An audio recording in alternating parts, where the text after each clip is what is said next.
Welcome back to another episode of Cascade Valley, where we got a rivalry game this week. And even though it's Miami of Ohio, you might be saying, GGB, why is that your rival? Or why does even a rivalry game against them matter? Now, if you're up to date on your Cascade Valley lore, you know that, well, they're from Akron, Ohio. And we replaced Ball State when we did this, which means that we get their rivals. So it'll be Miami of Ohio and NIU. And one of the coach abilities that I want to make sure we get here is Architect. And Architect is important because you need to win 4 rivalry games before you can actually unlock it. And then you have to spend 15 points to actually do that. So once you unlock it, though, you might be saying, well, what do you want in there?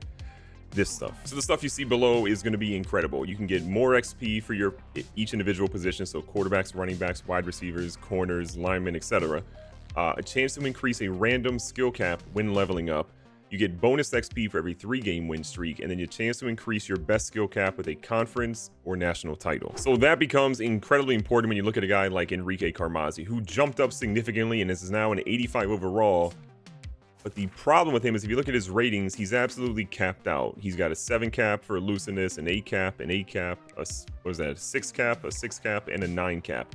He actually cannot get any better from a rating overall standpoint. Now, he can go out here for his physical abilities and upgrade things like Cutter, Press Pro, and some of the other ones, but his actual ratings will never get better. He'll never get past an 85. But if we get Architect and we go use 8 points for the first one and then 8 points for the second one gets in the ability to have one of these actually increase possibly anytime that he levels up. And leveling up is that little black bar underneath of his name that kind of goes all the way over and it gives him the tokens in the top right-hand corner. So it's super important for us to kind of go ahead and try to get that, because if we do, a guy like Carmazzi can become a significantly better player. Now, a little recruiting update. Manny Burwell, the 5-star guy we're kind of going after. This is really the main one we want to try to land right now. Things are looking really good. He's a field general, but he has 81 speed. He's got platinum step up. He has gold fan favorite and silver road dog. So pretty solid, I think, across the board there. But 94 throw power, 88 short, 86 medium, 82 deep accuracy to go along with the 81 speed and the 77 throw under pressure and throw on the run and 82 play action.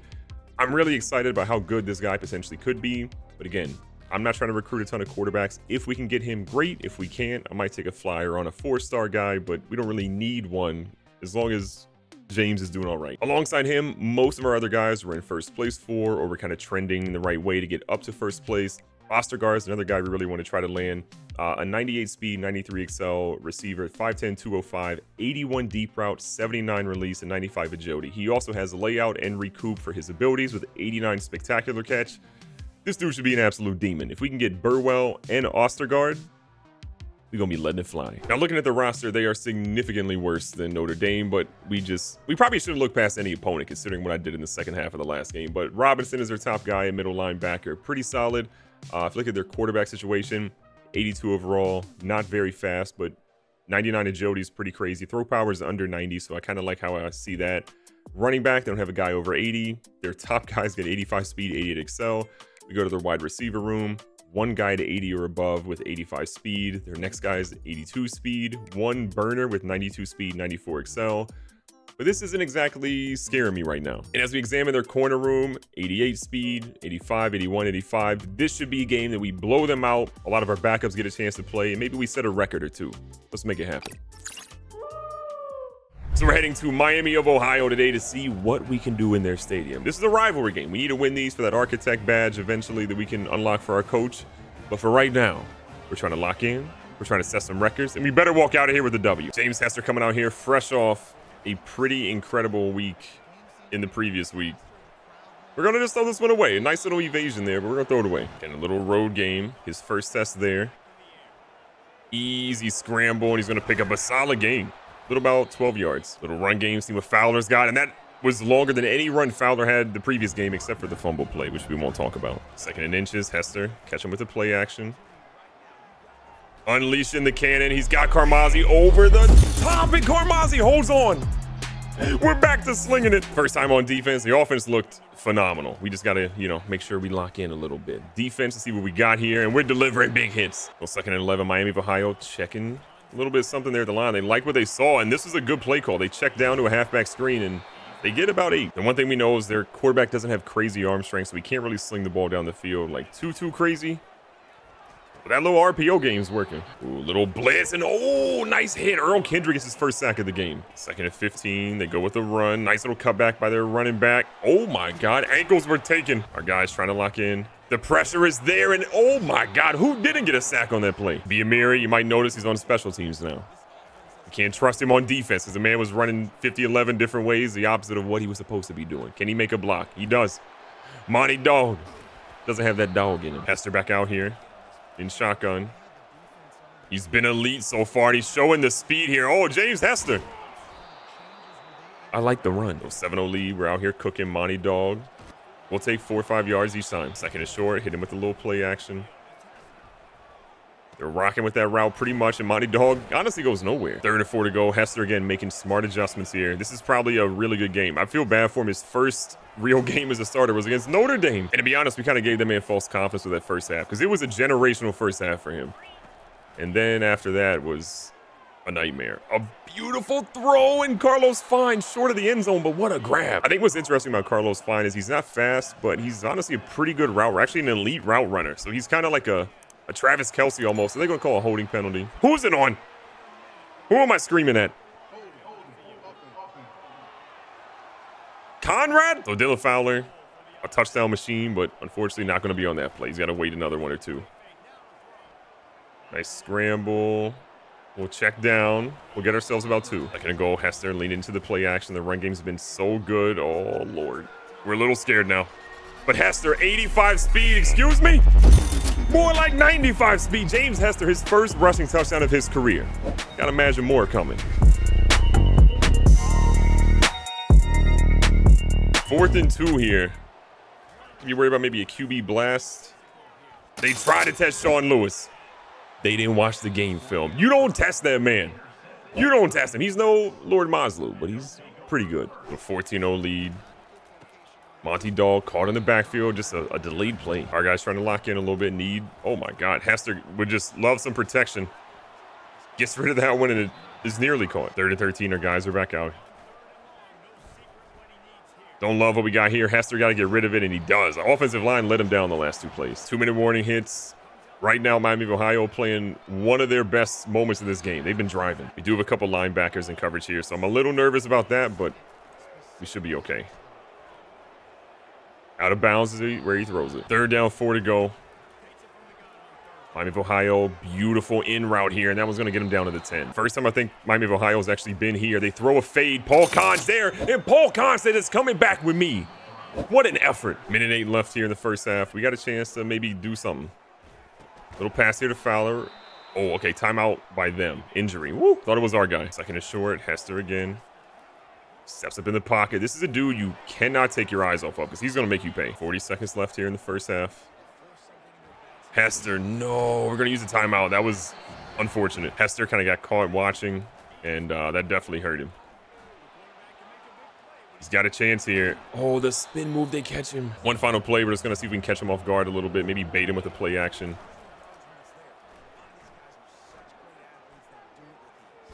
Oh, we had him too. We'll take it. 14-point lead going into halftime. It's not where we thought we'd be. We thought it might have been double that, but it's better than being down. New half, we got the ball. They had the ball for a little bit, but couldn't really do much with it, and then Hester decided to sling that thing. Fowler again has had some good moments, but again, we haven't really shared the rock with him as much as we probably should. He gets a nice 7-yard. It's hard not to be super pass heavy when you got a team this talented and a quarterback that can just get down the field like this. Don't fumble, James. First down again.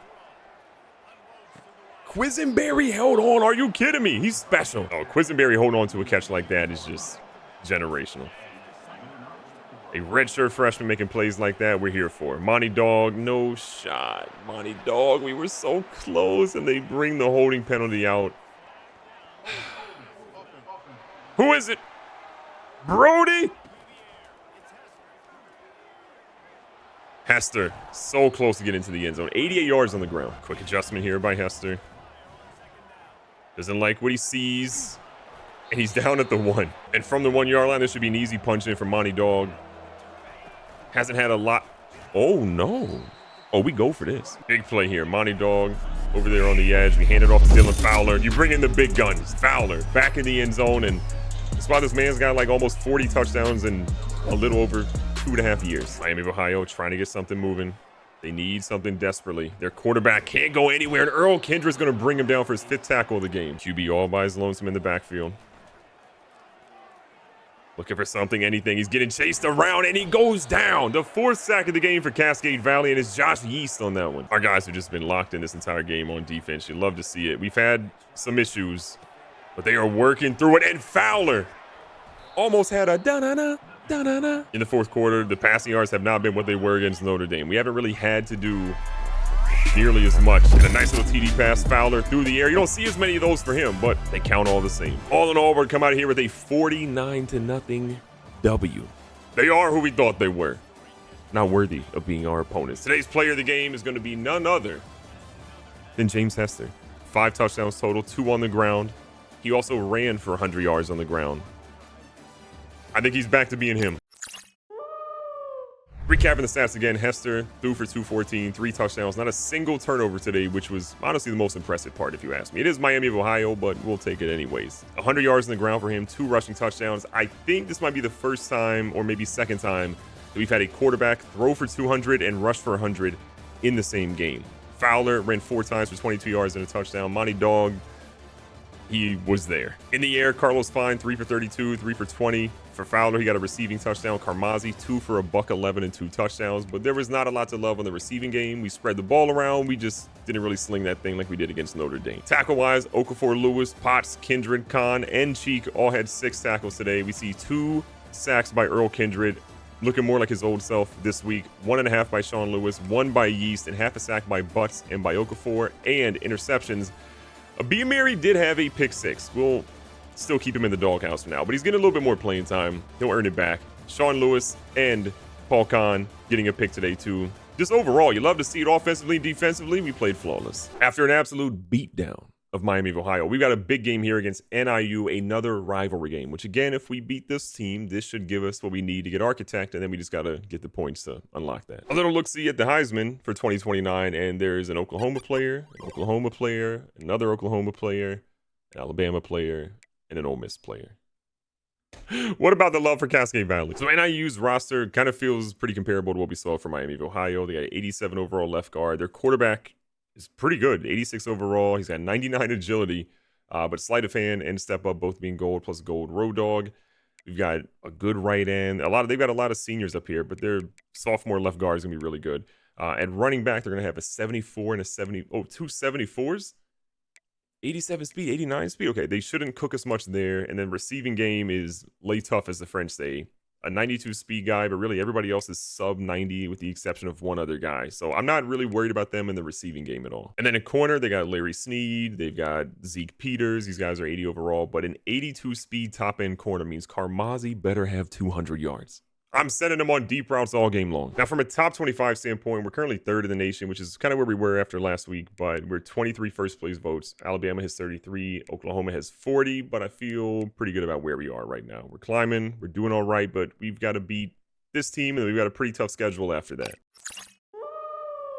NIU versus Cascade Valley. Let's see what we got here. Hester, which version are we getting? I'm hoping, okay, we dropped it. We've seen 2 games by Hester so far. One of them had like 400 plus yards with, a great first half. One of them had a whole lot of interceptions in that game. And then the next game he threw for low yards, but really efficient. We had one guy go to the draft, Paul Heyman, but he was a left guard, went like 7th round. Hester, ready to go. His guy stopped the route. Great awareness by Carlos Fine, and he gets 6 yards. A little 2nd and 4. Handoff here to Fowler. Whoa, nice little jump back. 3rd down, 4 to go. Beautiful route here. Carmazzi is that guy, man. Back out here from the 37-yard line. Hester hits him with the play action. He's been masterful with that so far this season. This one's going to be close. And that's Monty Dog. We might have to give him a little less time at slot receiver because that jumping ain't working. So NIU is feeling pretty good right now, but we're going to show him what playing at Cascade Valley does to you. 2nd is short. They go with a running back who tries to go to the edge, and Manny Marshall is there. Our guys are feeling an opportunity right here. NIU is going to put their tight end in motion. Looks like a run, and look at that. Sean Lewis with a big hit. Biamiri might have had a pick 6 last week, but he's still on special team duty, okay? We're going to make him figure out how to play football again. Monty Dog Okay, and look, as good as Monty Dog is, him not jumping for that ball earlier is going to mess with us a little bit. So Quisenberry is going to get an opportunity to shine over that spot. First down, we're going to hand this one off to Monty Dog, who gets maybe 2. Little 2nd and 8 for Hester. He feels the pressure, and look, this man, he'll run it if he has to. And IU is realizing they probably can't press here. And Hester just has to flip it around. Ooh, a press on the outside. Carmazzi shakes the press. Hester notices immediately. The safety comes back over, but Carmazzi is already there. And you got an 82 speed corner on Carmazzi. You're going to get cooked.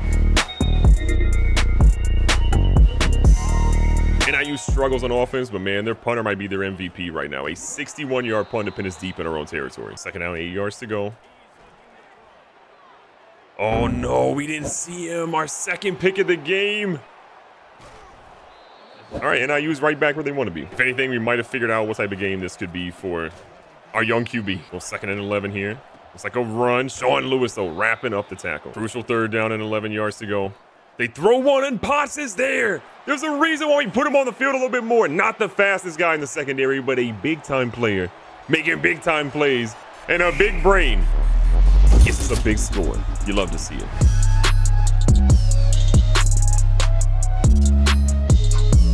Both sides kind of been battling a little bit here, trying to find their way, but it just has not been a pretty offensive game since these 2 scores we got a little earlier. Hester gets hit as he throws. Carmazzi has to just throw one away in his drop. 2nd and 10, the last play before the 2-minute warning.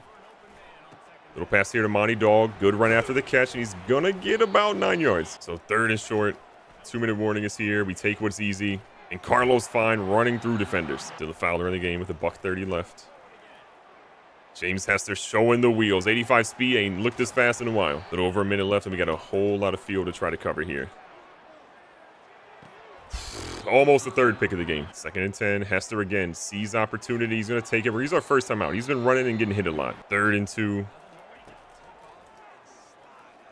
I mean, if they're going to give James Hester opportunities to run, the man's going to run down the field. 26 seconds in a dream. Hester's going to find a nice play here to Carmazzi. We'll use our 2nd timeout. 22 seconds. Quisenberry, they say he's down at the 2. Hester's going to get his guys up to the line immediately. He knows he's got an opportunity to get his 2nd passing touchdown of the game. He's got his tight end, Carlos Fine. We will take that, and just like that, we've looked past all the interceptions. And IU still looking for a touchdown here. Down 21-0. And almost a dot. Little play action fake. They throw and, right over the face of our corner. Change up our personnel a little bit. We had a lot more of a heavy set, kind of expecting the run more than anything, and we were getting torched because of that. Good stop here. Cheek is going to get the tackle for maybe a gain of 2. Need one more stop here. The running back hits a counter. Our guys are falling down, and a touchdown-saving tackle by Tubbs. 3rd and goal. We need to stop here. They're going to send a man in motion. They almost have it, and Sean Lewis is there with his 5th tackle of the game. So kind of a curious choice. NIU with 4 minutes left here in the 3rd quarter, down 21-0, was going to kick a field goal to cut the lead to 18 points, which, again, doesn't seem like it's going to be doing much for him. After they kind of settle for an easy one, we're going to come down here and maybe not establish the run. Thank God for Hester being able to run the ball, because our running stats have been generationally bad. Maybe the worst we've had at CVU in its existence right now. But what a juke by Monty Dog. Fowler back in the game, usually our bell cow. Great run by him. The best. Oh my God, get off of it, little boy. And they finally bring him down to the 24. 1st and 10. Oh my God. We are just, this is us. We're the problem. And by us, I mean me holding the controller. I'm out here just forgetting we're playing a rivalry game, okay? NIU didn't forget. They've been locking in. Nice little zig. He's turning the corner. We push him out of bounds at the 21. NIU going to line up over here. Kind of a little offset run. Chi trying to get in the backfield. No pressure on the quarterback at all, and he makes a dot of a throw. Big opportunity now for your NIU. Score a touchdown here, and it's a little bit of a different ball game. And they're inside the 3. 2nd and goal. They're getting a little tricky right now. NIU's feeling the confidence. A touchdown here just kind of shakes everything. And Lewis brings them down at the 1. Things are getting real scary. They're in the Wildcat right now. We are absolutely scared. Sending a man in motion. He turns the corner, and it's wide open lanes. All right, NIU's made this a ball game. We should, yeah, the crowd's not very loud right now. Okay, we get it. Back on offense, Hester knows that This is a pretty crucial drive for him. And we start off with a 2-yard loss of a run. Okay, 2nd and 12, 6 minutes left in this game. You just got to lock in. He goes out of bounds. So close to being able to turn that into a 1st down and so many more yards. We go to Fine here, and I think he's got the first. Thankfully, he does. Hester's got almost 250 yards combined in the air and on the ground, but we're not quite seeing that prowess passing attack that we saw in the first game, and maybe because we're turning it over so much. Little 2nd and 8. Hester feels the pressure, and he almost has a first again. Our offensive line should absolutely be able to handle what they've got in front of them here. I'm not super worried about NIU getting some sort of leverage in the backfield. We see the press. We're going to try to cook it. Found a spot there, and Quisenberry gets 9. We can definitely start a game, but kind of the middle-ish of the game has been so bad for us. It's scary hours. Look at Quisenberry in the open field, a demon, and he stays in bounds. Got a really good drive going. We want to cap it off with a touchdown, and if we do that, that's all she wrote. Fowler. Great blocking. Fowler is finally going to break a long run. No holding, no fumbles, no silly business. Just a touchdown. We're here for it. NIU is who we thought they were. A rival that can score a touchdown, but not much else. We'll be seeing them. So just like we were looking for, Architect is officially unlocked, but we still have to find 15 coach points to actually do that. So I'm going to save my next coach points as we level up, because that's something we definitely want to get ASAP. The best news we possibly get outside of unlocking the ability to get Architect is that Manny Burwell, I don't know how to say his actual name, we'll figure it out, is about to be a Cascade Valley Coyote. The week 3 visit went incredible. We absolutely crushed it, knocked it out of the park. We get a blowout against a rival, and he is all but ready to come to CVU. And then Ostergaard, however you want to pronounce his name, it's looking pretty good for him as well. We've got him almost into the top 3 section. It's between us, Wisconsin, and Nebraska. Oklahoma and Georgia, not even having this guy on their radar yet, which is fantastic news for us to potentially be able to lock him in. After the games, we get prepared for our next game against Utah, who I believe they're winless right now. Yards per game, great. Touchdowns, great. I like the completion percentage, honestly, pretty much, and he's doing a good job. It's just the interceptions, which are maybe the fault of the person holding the controller, but we're going to look past that. We got to just be more efficient, throw touchdowns, not turn it over, and we'll be okay. And on the ground, Hester is our leading rusher, so 2 touchdowns there. He's got 10 on the season, hasn't fumbled yet. Fowler fumbled, but we'll look past that. Fowler's getting better as the season goes on, but we need him to pick up the pace more often. And then early on the receiving side, Carmazzi has been a deep threat. This guy has only 8 catches for 354 yards and 5 touchdowns. Quisenberry is definitely our guy in the slot. Fine has been great in my opinion. Whiteheart, Dog, and some other guys have been doing okay. And Kiernan only has 2 catches right now for 46 yards. So he's kind of the forgotten guy. So checking out what Utah has, they've kind of fallen down from where they used to be. They're 0-3, 0-1 in conference, 84 overall. Their offense is an 86, but they've got a 92 overall right end. But you're seeing here a lot of seniors, some juniors, a lot of seniors. They don't really have any young guys that are kind of propelling their team back up. And at quarterback, they have James, who's 84 speed, 91 excel, 91 throw power, 90 short accuracy. His mediums an 83, his deeps a 77. Like, this is not a bad quarterback prospect at all. At halfback, they've got Montgomery, 85 overall with 90 speed. They got a pretty solid guy behind him. If we go to wide receiver, 280s and plus, 85 and 81. Good speed. They've got a burner here with the senior in Trahan with a 94 speed.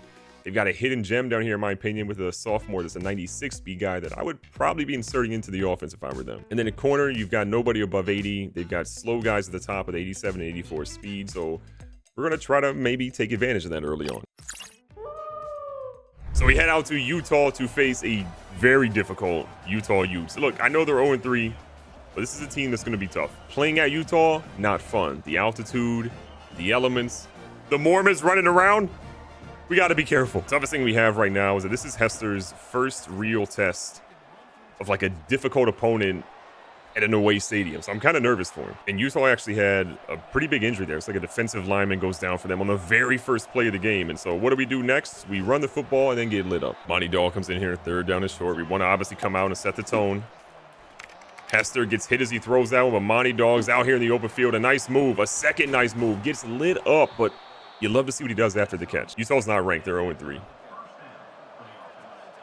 Hester comes out on the pistol. A little wear and tear in him right now, but Dylan Fowler don't care. Running for first downs and breaking tackles. That looks like freshman Dylan Fowler. Back out here, going straight to the run game. Monty Dog will take 2 yards. 2nd and 8. They're obviously respecting the run a little bit. Kiernan No, we had him. We just couldn't get him the ball. Steve Kiernan has been begging for the ball. We finally have a guy that can throw the ball all over the field, and it's just not having enough protection to get that ball out of there. Look at Carlos Fine. I'm going to miss him. He's a transfer senior. Hester again. Feels some pressure, steps up. I mean, this dude just has a great sense of pressure and just finds ways to get out there. Hester's not the fastest guy in the world. He's only got 85 speed, but you couldn't tell with the way he moves out there. Carmazzi just can't hear. Work on his equipment. Well, Carmazzi got to step on him. Does he have it? He does. This man just catches touchdown passes. It's all he does. Utah gets their first chance at offense. Looks like a little run. Toon is back this week and healthy. Looking to get a little bit of pressure on their quarterback this time. They're going to send their tight end in motion for a little bit of help in the backfield. He goes, and we got Josh Yeast ready to stop that. Going a little bit of man here. See what they got. Watching the... Oh, no, their guy's running. And he slides like a coward. Utah's QB using his legs early on in this game to kind of keep things around, but we're seeing their run game work well. We're going to do our best to kind of keep an eye on their QB. He ran up the middle in the previous one. If he does it too much, we're probably going to have to just put an all-time spy on him. The opportunity. We got a lot of guys out there. The quarterback goes down. We sent a blitz and we got to him. That was Keyshawn Nowaski coming in there, just making a play. Look, having Keenan Toon back is making everybody else on our defensive line so much better because they can actually get the pressure they want, and they don't really get double teamed anymore. Out here with the run game. Monty Dog with a super power hit. Are you kidding me? Second to short, we go right back to the run game. This time more with our bruiser, Dylan Fowler, who's looking for somebody to run over, but he gets hit. Play action, keeping it going. Seeing a guy streak down the field. Who else but the man we missed earlier, Steve Kiernan. Welcome back to the end zone. On a kickoff return for them, we end up hitting them hard. I think West Potts maybe got the hit, forces the fumble, and we recover it in absolutely brilliant territory. And Hester's going to barely escape that. First quarter kind of winding down here. Hit him with a screenplay. Kiernan almost in the end zone again. Monty Dog's going to step into the game. This should be the easiest run all day for him as he's in the end zone and we get another touchdown. We see why Utah's 0-3. Got to be 0-4. Utah, though, despite that little joke we made, is out here trying to get on the scoreboard desperately. And West Potts is trying to keep him out of it. Second out, 6 yards to go. Utah, little good play action fake, and a pass that goes way too high. Sean Lewis patrolling the middle of the field here. He's got to watch the running back out of the backfield, and just as we say that, they find him leaking out there. Lewis is going to try to bring him down. Another big hit by a Biamiri, but they get the first. Back under center here, little single back. They slide a man over. Little stack formation set up for Utah. Underneath, and a hard hit. A Biamiri played himself back on the field. Do we forgive Greg Biamiri for all the dumb plays he's made, especially getting torched and maybe having us almost lose our first game of the season? No, we don't forgive him. Nor will we forget. Potts is going to be our guy watching the middle of the field. It's actually going to be a run. Oh, my God. All right, we didn't expect that. And you can tell. God bless America. Oh, what do you hear? You hear nothing. Scoreboard. The lead now cut to 14. We've got to come out here and just show them that we don't care. You know, quite frankly, we don't care. Kiernan is back from the dead this game. Steve Kiernan absolutely balling out. I believe that pass put James Hester over 1,000 yards on the season. This man might hit 4K this year. Monty Dog back in motion. Little play action fake here. Couple of guys. Oh my God. All right, that is on Steve Kiernan. We sung his praises, and then he stopped running his route. Utah's here. Almost in the red zone again. They're putting together a solid drive. We got a little too crazy to pick up here in the third quarter, and we have just got to lock in. Oh, a boot. He's keeping it. Don't slide, you coward. That's a big hit. And he's fine. Two running backs set here. Tubbs, even though he had a crazy hit on that play, he's still just pretty gassed. And a big hit in the backfield. Kendrick gets his first sack. Nothing quite like getting a sack in college football and then hitting the gritty in the backfield. This is what we do with Cascade Valley. It's like a run popping up here. We're going to bring Lewis into the box. He breaks through a couple of our stuff. Our guys are pretty gassed. Major play here. We got to watch the QB running. They are kind of in a 5-wide set. He slings one, and look who's there, Emery. We haven't called his name yet. Emery is going to go down the sidelines. A pick six, over 100 yards on that one in Utah. You thought you had something. No. Finding ourselves here in a pretty good situation again. Steve Tubbs got an interception that has now put us in prime real estate to finish this game out beautifully. Oh no, there's pass interference. They don't call it. Call it, you coward. And started the fourth quarter here, so we got plenty of time, and Carmazzi is cooking the corners. Another one. This dude is going to break the record for most receiving yards ever in Cascade Valley. I'm telling you, a sophomore. Do your dance. Utah down 35-7. This has been a nightmare start. This is how a coach gets fired. Like, you cannot come out here thinking this is going to be a good season. Big 2nd and 10. Utah again, fighting for their lives. Their coach might be playing for the end of his season. 3rd and 10. Utah's quarterback. Solid effort, but not enough. Jabari Okafor. Get yourself another one. The hits just keep on coming. This squad is cooking. James Hester tries to step up. We get sacked. With a lead like this, you would argue that we probably shouldn't be passing, but you'd be right if you argued that. You would be right. You would be right. I fully admit that I'm the problem, okay? I'm ruining James Hester's career right now, but it's fine. He's only a redshirt freshman. He'll be okay. He'll figure it out. This quarterback's running. Anyone get him? Kendra is going to bring him down. And listen, we found out why Utah was not very good. They scored a touchdown. Oh, wow. The Mormons are happy. You know who's happy? The people back in Akron, because Cascade Valley rides again. Let's go. Oh, player of the game. Only 2 interceptions this time. We're doing better. Recap of the stats for James Hester. 12 for 19, 264, 4 touchdowns, 2 interceptions. I love it, except for the interceptions. We got to get those down, okay? No more 2 interception games. Nothing more than 2. No more than 1. You can throw 1 interception, that's it. Okay, we're striving for no more than 1 pick the rest of the season, each game. Not, you know. On the ground, Fowler, 13 for 67. We're not running a ton, but I'm trying to preserve some of our guys a little bit more. We almost had 100 combined. And then on the receiving side, Kieran goes 4 for 103, turning the clock back. We get 2 touchdowns by Carmazzi on only 37 yards. Both of his catches were touchdowns. That's amazing. And Dylan Fowler gets a 57-yarder for a touchdown as well. So overall, he had 100-plus yards in total. Defensively, Bryce Cheek, B. Cheek, he must have got picked on a lot in school. That's why he's a very good football player. 9 total tackles for him, 7 for Kindred and for Sean Lewis. We get a couple of sacks today, 1.5 by Kindred. He's on a heck of a streak right now. Butts, Toon, both getting 1, and then half a sack by Keyshawn Nowaski. And then interceptions, we had 4. Jeremy Emery, which is crazy because they literally said, okay, your first name's Jeremy. What should we do for your last name? We should just take the J off and then switch the letters around a little bit. It is what it is. But he ended up having an interception, went to the house. Love to see that. Jock Forbes goes for 1, Okafor and Steve Tubbs. The defense is electric. We know they're great. The offense, we're working on things. But I love where we are right now. Undefeated, never lost. And after a absolute shellacking against Utah, the best news we could have got, Manny Burwell, the 5-star QB, the best in the nation, is coming to Cascade Valley. I don't know what that means for Hester. I don't know what it means for Dean Longa. But QB controversy is what we do, baby. With our big victory against Utah, I feel incredibly strong about how our performance has been this year. We're kind of cutting the turnovers down. Defense has been ramping up. We are really close to being the #1 team in the nation. We have 3 votes behind Nebraska. I cannot believe Nebraska is actually ranked higher than us when they're 3-1 on the season, but we have our biggest test of the year, number 10, Oklahoma. If we beat them, we're the #1 team in the nation. If we lose to them, our road to getting back to the CFP and trying to win a national title for the first time just got a whole lot more difficult. Be safe, be smart, tell somebody you love them. Catch you guys on the next one.